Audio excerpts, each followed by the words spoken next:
Ashamaa harka fuunee jaalatamtoonni fi kabajamtoonni hordoftoonni seenaatuuf nageenyi koo kan jaalalaa kabajaa iddoo isin jirtan hundatti isin qabu. Hadda viidiyoo biraa qabadhee isinii deebi'ee jira. Viidiyoon adda qabadhee isinii deebi'aa warri mana madaamii jirtan maal jedha akkasinitti hin beeku. Tanaan dura dhugaa dubbachuudhaaf viidiyoo wayii hojjedheen ture. Viidiyoo hojjedhe sanii gatiin tikeetii akka gadi bu'ee fi bararaan tokko guyyaa Qidaamee Sanbata xiqqaa Juunii 27 Beeruutii gara Itoophiyaa akka taasifamudha jechuudha. Viidiyoo sana hojjedhee piraabeet irra kaa'ee osoo gadi isin hin dhiisne wanni jijjiiramni dhufe maalidha? Duraan gatiin tikeetii $680 irraa 330tti gadi bu'eedhanii poost godhanii deebisa ammoo iyyuu Itoophiyaan Airlineesiin 550 jedhee jira jechuudha.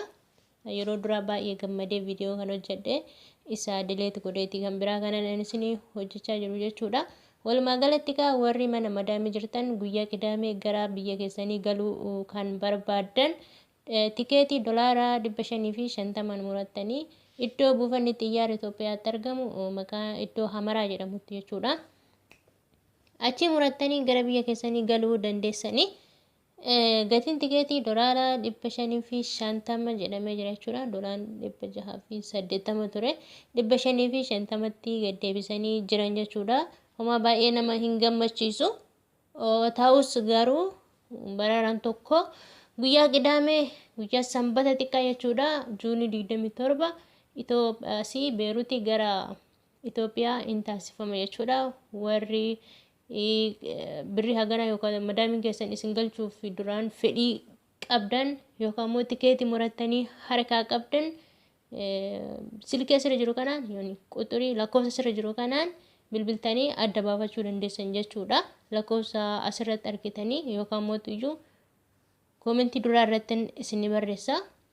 Bilbiltanii adda gaafattanii maaliif warri tikeetii harkaa qabdan baay'ee ta'uun keessan hin oolu. An kan tikeetii harkaa qabu nan galaa wanni jedhamu tokko hoo kan jiraatu ta'e gaafattanii ama balalli ta'u kana Qidaamee ta'u kanatti gara biyya keessanii galuu dandeessan jechuudha. Akkasumas haarawaa kan taatan tikeetii keessa murattanii galuu dandeessanii garuu $550 wanni jedhame jechuudha. Osoo gallitti dura garuu hospitaala deemtanii jechuudha. Asirratti maqaan isinii dhaha. Kan amma asirratti argitan kana jechuudha hospitaalatti qoratamtan dhibee kanarra. Akka amma siraggattarraa jiru kana jechuudha.